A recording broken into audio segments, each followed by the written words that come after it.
You know what drives a man absolutely insane? Living with someone who treats every single decision like it's a life or death situation that requires a full congressional hearing.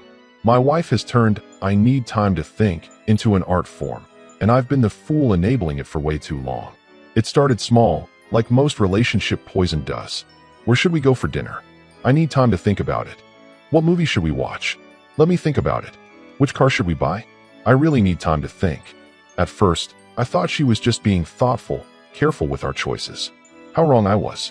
3 years into this marriage, and I've realized something that should have been obvious from day one. She doesn't need time to think. She needs time for me to make the decision so she can avoid any responsibility for the outcome. Genius strategy, really. If things go well, she gets to enjoy the benefits. If things go poorly, well, it wasn't her choice, was it? Last Tuesday, we're sitting at the kitchen table with our real estate agent. Perfect house, perfect price, perfect neighborhood. The kind of opportunity that doesn't come around twice. The agent's looking at us, waiting for an answer. The seller's motivated, ready to close quickly. And what does my wife do?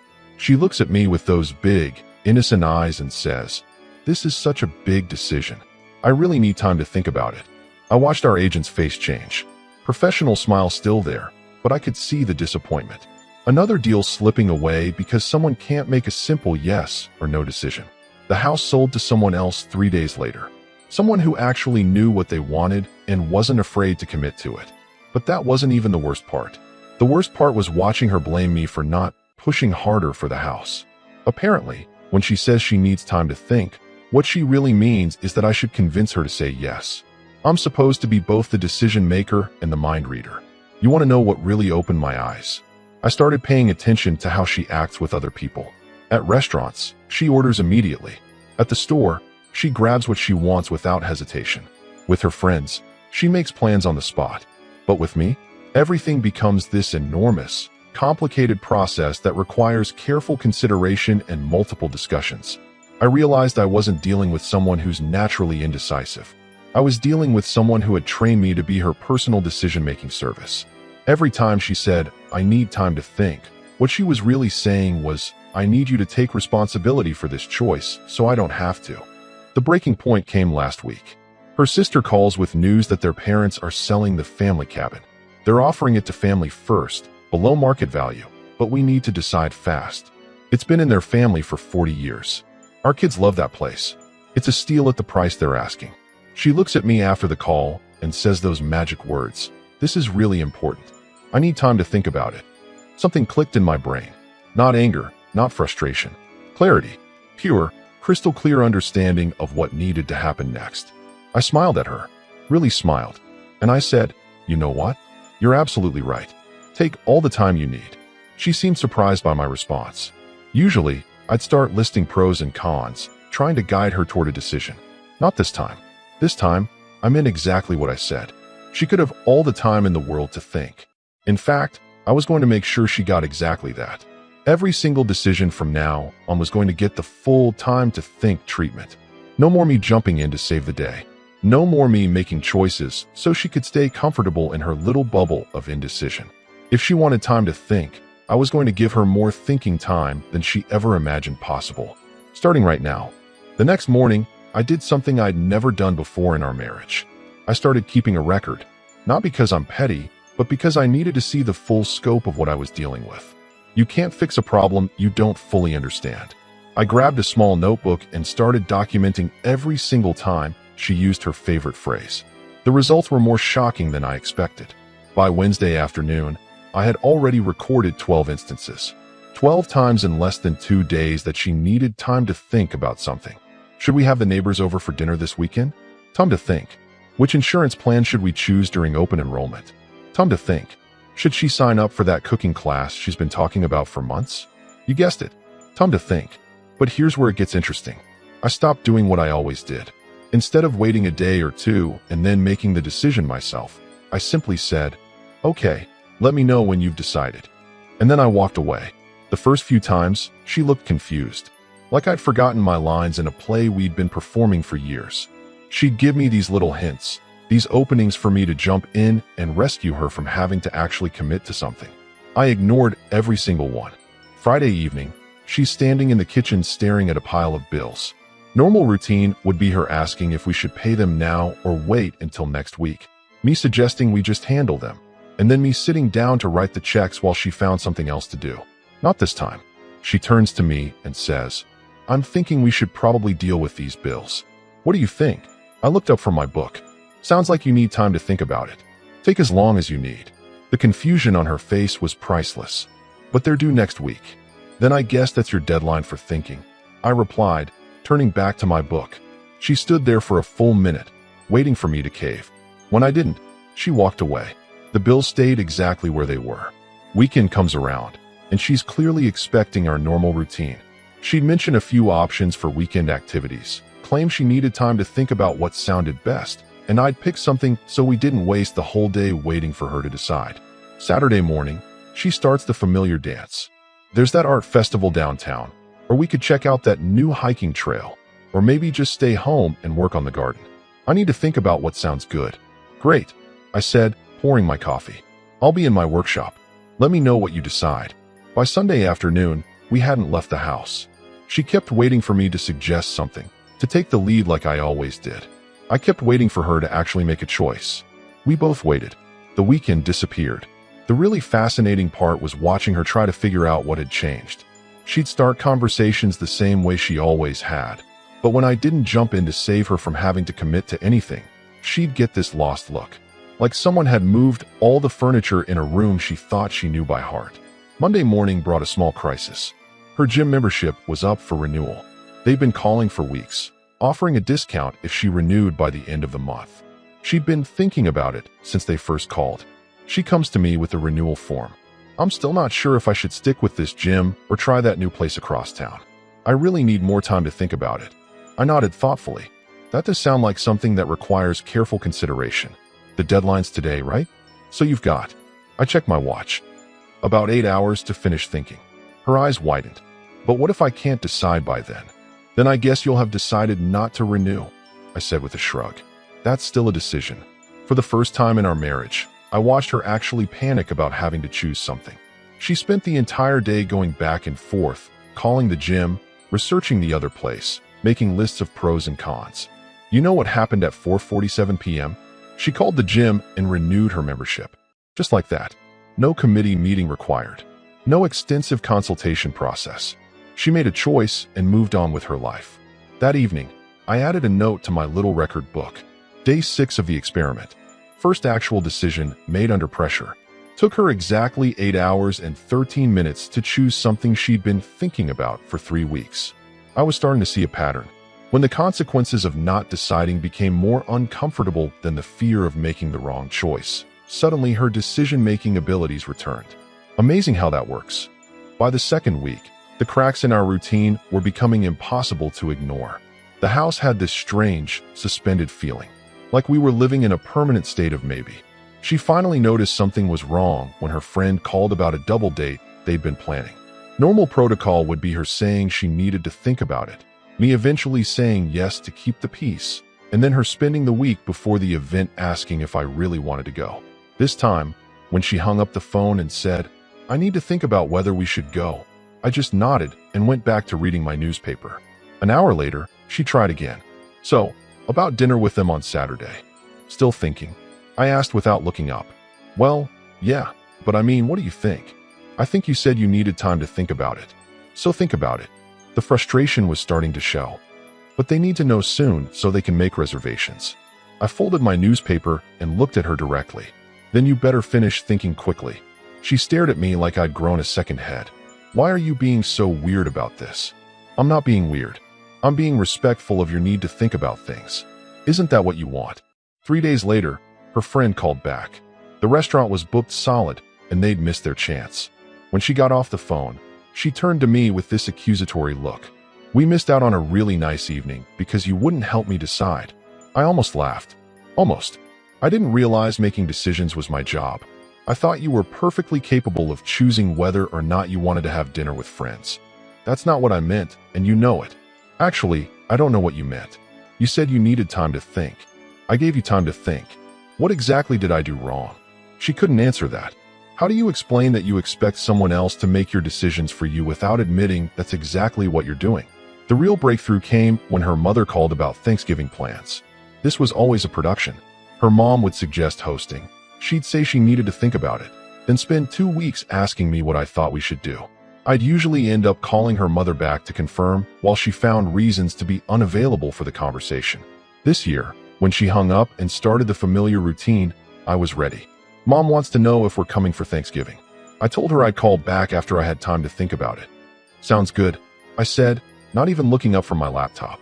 Don't you think we should discuss it? You said you needed time to think. I'm giving you time to think. But this affects both of us. Everything affects both of us. That's never stopped you from needing time to think before. I watched her process this. You could actually see the gears turning as she realized the trap she'd built for herself.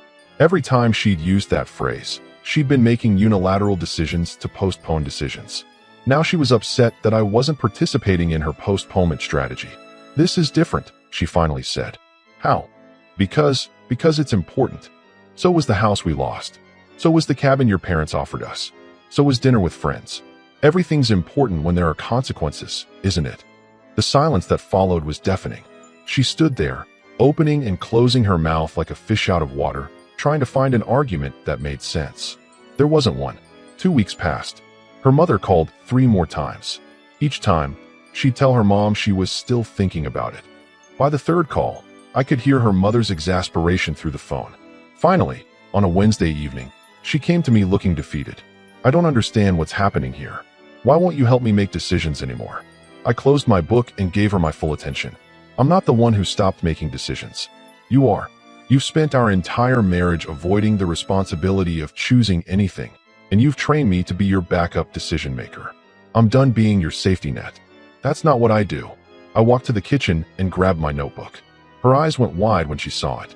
April 15th, needed time to think about dinner plans. April 16th, needed time to think about vacation dates. April 17th, needed time to think about which contractor to hire. April 18th, I kept reading. Date after date, decision after decision, all requiring her special thinking time. By the time I finished the first week's entries, her face had gone pale.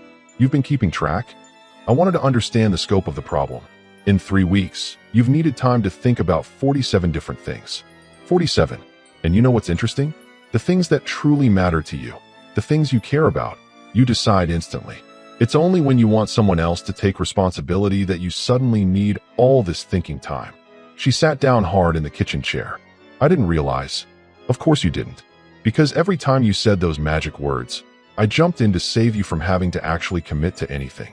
Well, congratulations. You've got all the thinking time you could ever want now. The 3rd week brought real consequences, and suddenly her thinking time wasn't so comfortable anymore. Deadlines don't care about your decision-making anxiety, and reality has a way of forcing choices whether you're ready or not. First crisis came from our kids' school. Parent-teacher conferences needed to be scheduled, and they were filling up fast. The form had been sitting on our counter for 10 days while she thought about which time slots would work best. She came to me Tuesday morning, form in hand, looking stressed. I still haven't figured out the best times for these conferences. I need to think about our schedules more carefully. I glanced at the form.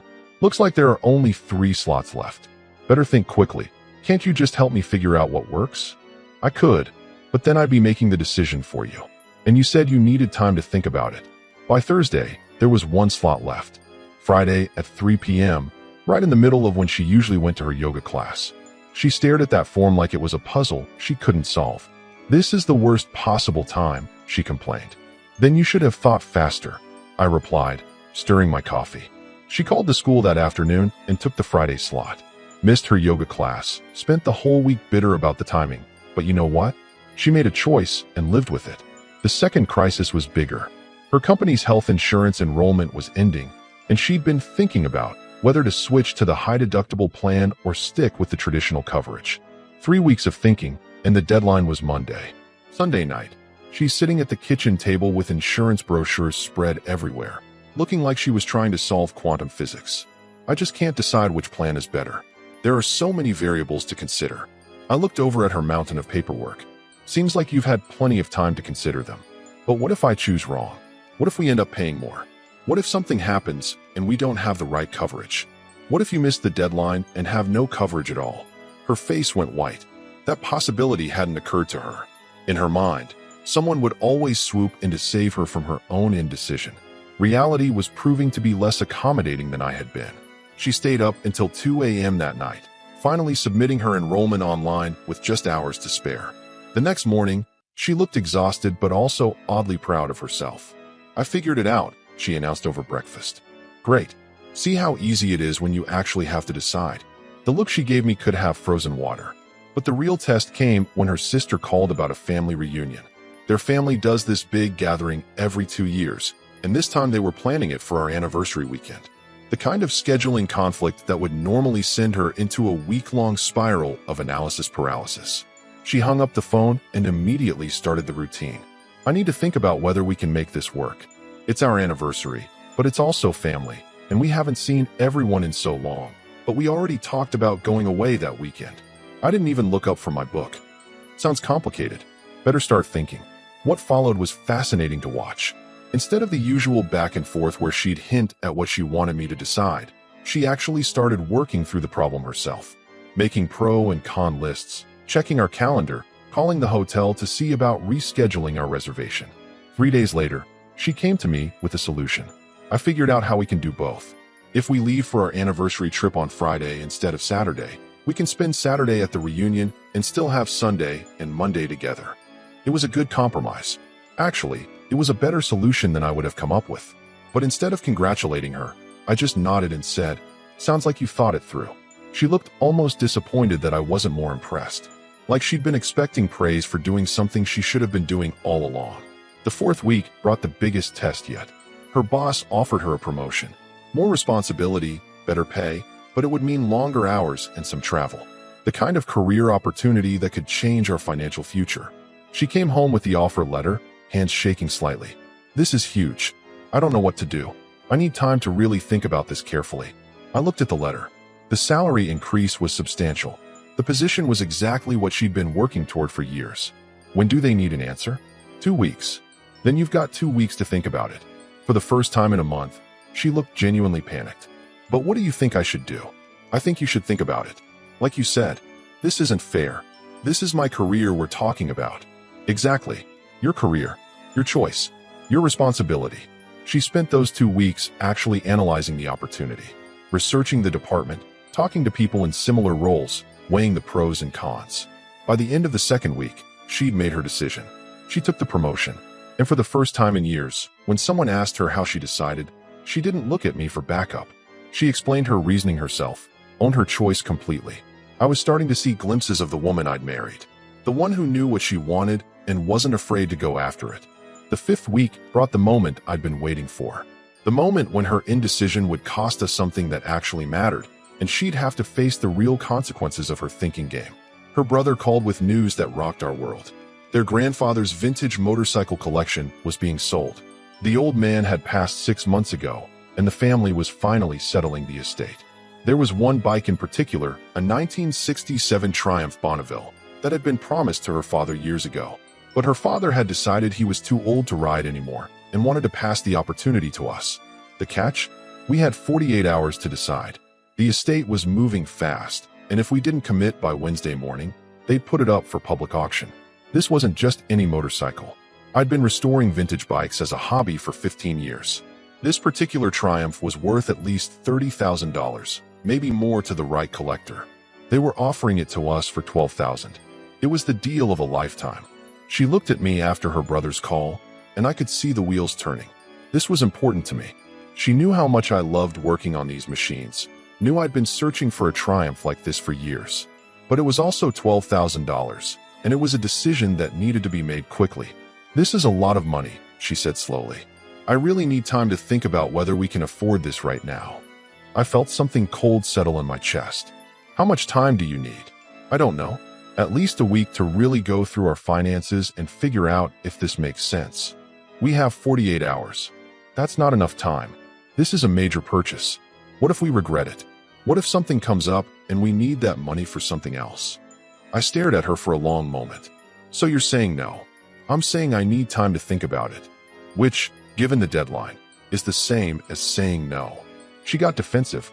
Why can't you understand that I need time to process big decisions? This isn't like choosing what to have for dinner. You're right. It's not. It's like choosing whether to buy the house that sold to someone else while you were thinking. It's like choosing whether to accept your parents' offer on the cabin that went to your cousin instead. It's exactly like every other opportunity you've thought your way out of. The argument that followed was our biggest in years. She accused me of being impulsive, of not caring about our financial security, of pressuring her into decisions she wasn't ready to make. I accused her of using indecision as a weapon, of hiding behind thinking time to avoid responsibility for anything that mattered. We went to bed angry. She spent Tuesday at work, presumably thinking. I spent Tuesday researching the bike's value, checking our finances, and making a decision. Wednesday morning came. The deadline was 10 a.m. At 9:30, she was still thinking, still going through the same circular logic she'd been trapped in for 2 days, still waiting for some perfect moment of clarity that would make the choice obvious and risk-free. At 9:45, I called her brother. We're going to pass, I told him. She needs more time to think about it. The bike sold at auction 3 weeks later for $28,000. When I told her the final sale price, something broke inside her. Not just disappointment, but recognition. She finally saw what her indecision was costing us. Not just money, but opportunities, experiences, the chance to take calculated risks that could improve our lives. She sat on our couch that evening, staring at nothing, and said the words I'd been waiting to hear for months. I have a problem, don't I? What do you think? I asked. She laughed, but there was no humor in it. Even now, you're making me decide for myself. Because you're the only one who can. That's when she broke down. Really broke down. Years of frustration and fear came pouring out. She told me about growing up with parents who criticized every choice she made, how she'd learned to avoid decisions to avoid being wrong, how she'd found someone who would make choices for her so she never had to face that criticism again. But you're not my parents, she said through tears. And I turned you into something you never wanted to be. I made you responsible for my entire life. I handed her tissues and waited. This was her moment of reckoning, and she had to walk through it alone. I've been so afraid of making the wrong choice that I stopped making any choices at all. And now I've cost us something that really mattered to you. The bike wasn't the real problem, I said quietly. The bike was just the symptom. She nodded, wiping her eyes. How do I fix this? How do I learn to be decisive again? The same way you learn to be indecisive. One choice at a time. She looked at me with something I hadn't seen in years. Determination. I want to change. I want to be the kind of person who can make decisions and live with them. I want to be your partner, not your dependent. Then stop asking for time to think and start thinking instead. She took a deep breath. I can do that. Can you? Or do you need time to think about it? For the first time in weeks, she smiled. A real smile. I can do that. Decision made. The transformation didn't happen overnight, but it happened fast enough to surprise both of us. Sometimes people need to hit rock bottom before they're ready to climb back up, and losing that motorcycle was her rock bottom moment. The very next day, she proved she was serious about change. Her gym called about a special training package they were offering. Normally, this would trigger a week-long analysis session followed by me having to research trainers and make the final call. Instead, she listened to their pitch, asked 3 specific questions, and said yes on the spot. When she hung up, she looked almost shocked at herself. I just decided, right there on the phone. How does it feel? Terrifying, but also kind of amazing. That became the pattern. Each decision got a little easier, a little faster. She started setting artificial deadlines for herself. 15 minutes to choose a restaurant. 1 day to decide on weekend plans. 2 days maximum for anything involving money. The real test came when her parents called about Christmas plans. This had historically been a months-long negotiation involving multiple family members, hurt feelings, and eventually me making executive decisions to end the chaos. This year was different. Her mom started the usual routine. We need to figure out where everyone's going to be for Christmas. Your aunt wants to host, but your dad thinks we should do it at our house like always, and your sister thinks we should try that new restaurant downtown. I watched my wife take a deep breath. Mom, let me call you back in 1 hour with our answer. She hung up and turned to me. What works better for you? Christmas at their house or Christmas at the restaurant? Simple question. Direct. No endless analysis of every possible scenario. Either works for me. What do you prefer? The restaurant. less cooking stress for everyone, and we can actually enjoy the day instead of working all morning. She called her mother back 55 minutes later. We'd like to do the restaurant. Can you make the reservation for everyone? Her mother was so stunned by the quick, definitive response that she just said yes. Christmas dinner was the best we'd had in years. But the biggest change came when she started applying her new decision-making skills to things that really mattered. 3 months after the motorcycle incident, she came home with news that floored me. "I've been thinking about starting my own consulting business," she said over dinner. "I know the industry, I have the contacts, and with my new promotion, I've proven I can handle more responsibility." That's a big step. It is.